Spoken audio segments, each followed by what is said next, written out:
Welcome to this episode of the Million Dollar Mastermind. I'm Larry Weidel, and before we get started, if you want to know exactly how to win again and again, go to weidelonwinning.com/webinar now to watch something I've put together for you. Now let's get going into this episode of Million Dollar Mastermind.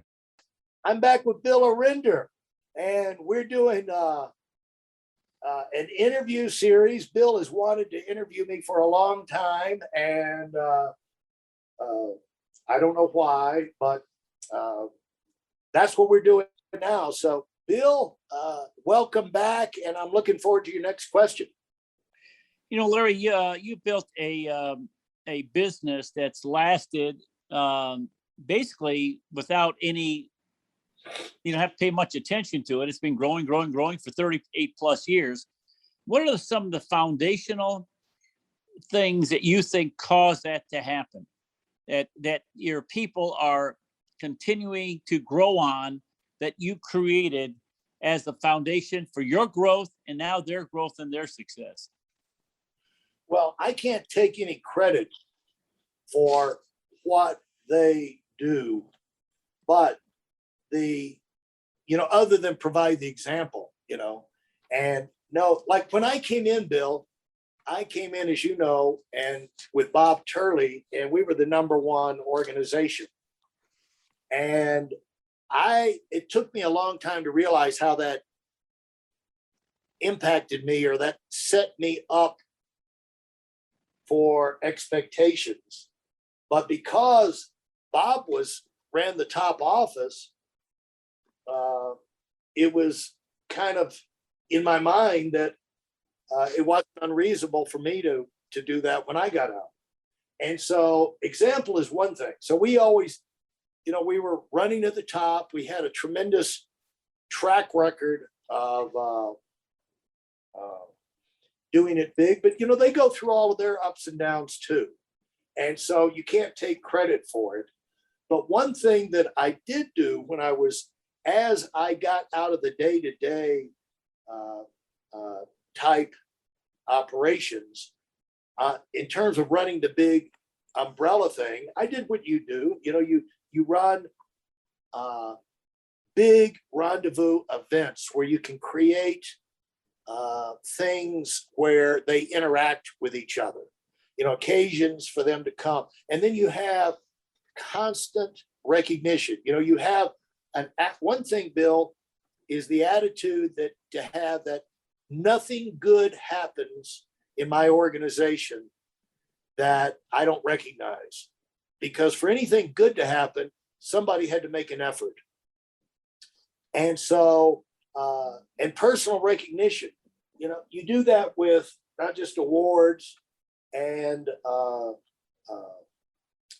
but spending time, getting people, Bill, when we were at our busiest and I was really supposedly hands-on, my version of hands-on was like when I had 40 to 60 direct regional leaders, basically big department head type things, I would spend pretty much half hour to an hour talking to them pretty much every week. I do believe in that thing that you solve most of the people problems by spending time. And so you have reasons, if you're running projects and you're keeping up with numbers, and you're keeping up with what's going on underneath them, you have reasons to talk to them. And issues come up that you can discuss, and then that keeps you sharp, because you're explaining things to them, and then that gives them an opportunity to learn another side of the business. So you just kind of do a lot of one-on-one development just by handling the things as they come up, and they learn not only how to handle that one, but how to handle that going forward, where they don't pretty much need you in handling that next time, And so those are some of the keys, because you develop people that just know how to figure things out. because you've gone and you figured a whole lot of, that's what Turley and I did. You know, we would meet every morning, and unfortunately we were always trying to figure out my prospecting problem. But you learn things when you're spending time, and that things come up that wouldn't come up. But if I can't really take credit for that, but you've always, if you run a company, Bill, you know, I would say long term, you got to think about what's your example? What do you stand for in their mind? And like one thing, that's one reason I did the big hitter call. I started that is like, you know, these guys may decide, you know, they're independent. They plug into meetings if they want, you know, anything I do. But if I'm talking to the top people in the company every Monday, and, you know, the bulk of the top people in the company are listening in to see what's going to be said, if they don't want to ignore me, fine. But in the back of their mind, they're going to know I'm constantly talking with the best and brightest, and I'm doing it to help them. And so that example there, you know, that's one reason, Bill, why I moved after the family was raised. I moved down to Palm Beach. Hey, listen, there's a lot of information online, but there aren't a lot of people who've actually done something. In my case, I've actually built a successful business that's accrued over $5 billion in assets under management and has done well even during trying times. Now, if you want to know exactly how I've done this, go to whitelmwinning.com/webinar now. I've compressed a decade of learning into 5 short weeks just for those of you who want to give yourself an incredible advantage and are tired of waiting and watching others move up. And then eventually got a place. Once I found out how hot it is in Florida in the summer, I got, and plus I spent a lot of time in the winter skiing in Aspen. I got a place in Aspen for the summer, so I could be there summer and winter. But, you know, it was like, who's the leader of your organization? Well, Larry, you know, came up through the system. Now he lives half his time in Aspen, half his time in Palm Beach. I just thought that set a great tone for the organization. You know, it's just like something to aspire to if that appeals to you. But that's what Art had gone on to Palm Beach. You know, Art had, you know, he got his, I never got into the planes and the yachts because the compensation didn't allow me to do that. But yeah, a little bit different. Yeah. Yeah, a little bit different. But you know, I could simulate it. You know, it's like, where do the billionaires live? Well, they live in Aspen and Palm Beach. It's two of the popular places. And so, you know, they got more Gulf Streams, people who have Gulf Streams, who have homes in Aspen than any place in the world, you know, and everybody knows about Palm Beach. So, you know, I've been a member of Mar-a-Lago so long, they made me a lifetime member. And the golf course there, I mean, just all this incredible stuff, you know, so you got to think of the example. There's all, you know, it's not that you're out there all the time, but it's like, where do you live? What do you stand for? And so with my time, I kick off the week with a bang. Everybody can plug in, and a large number of people do. And I've been doing that all along, but I've been doing it on a big level since 2010. And so the example is huge. And then the other thing is recognition. You've got to have the numbers. If you're sending them out, the top people pay attention and they know they're going out, but you've got to have a scoreboard. And you got to personalize it down to their level.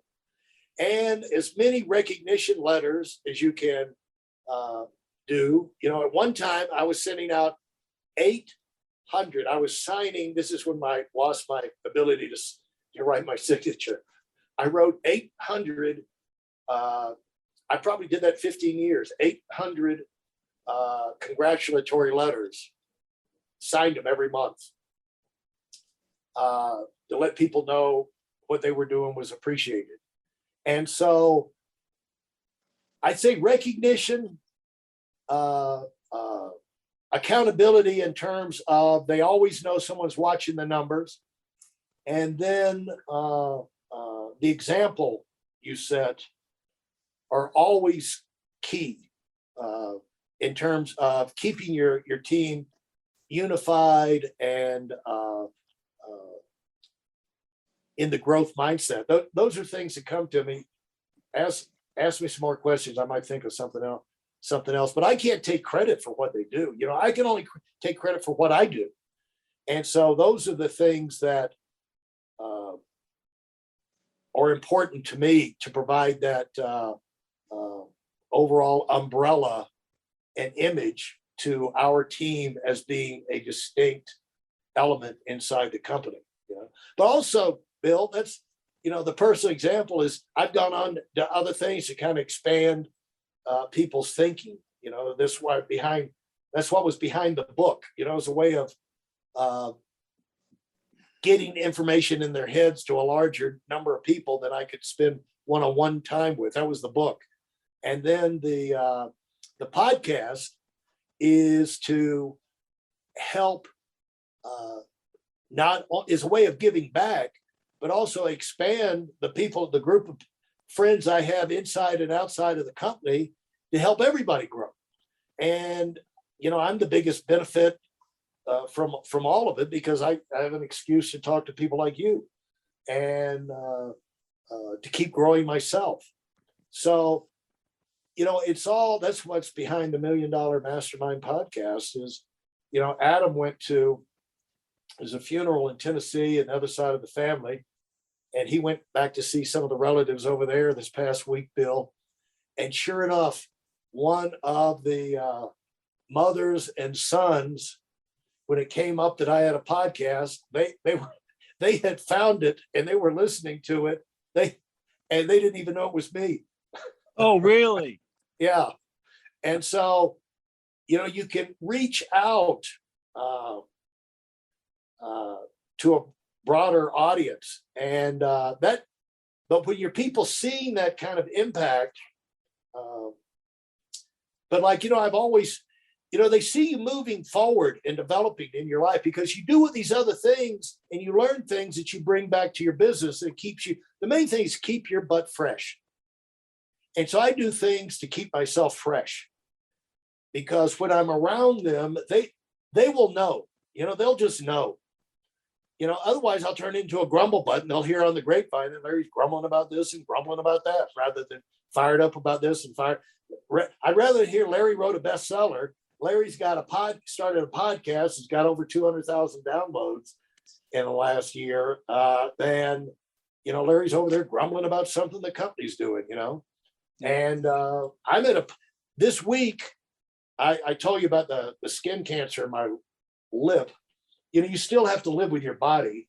And I've gone through hell this summer with the shingles and the skin cancer. So I can't go up there, but, you know, I'm at an art show in Southampton this weekend. You know, we got 5 people from our team up there. And, you know, then we'll be in the Super Bowl of the art world at an Art Basel in Miami down in December. And so you can have all kinds of things going on at the highest level. And when you do that, doors open to ways of doing things, people, whatever, that you could bring back and pollinate back into your own business and keep yourself fresh and inspired, you know, because when you're inspired, Bill, you're more productive with 5% of your time than 95% of your time when you're stale. Don't you think? I agree. Yes. If you enjoyed what you've heard and are dead serious about finding out for yourself exactly how this works in the real world, I've taken the most valuable business lessons I've learned over 40 years and put them into something for you to watch. Go to whiteelementing.com/webinar now in order to move up as fast as possible. I'm Larry Weidel, and I run the Million Dollar Mastermind. Go, go, go.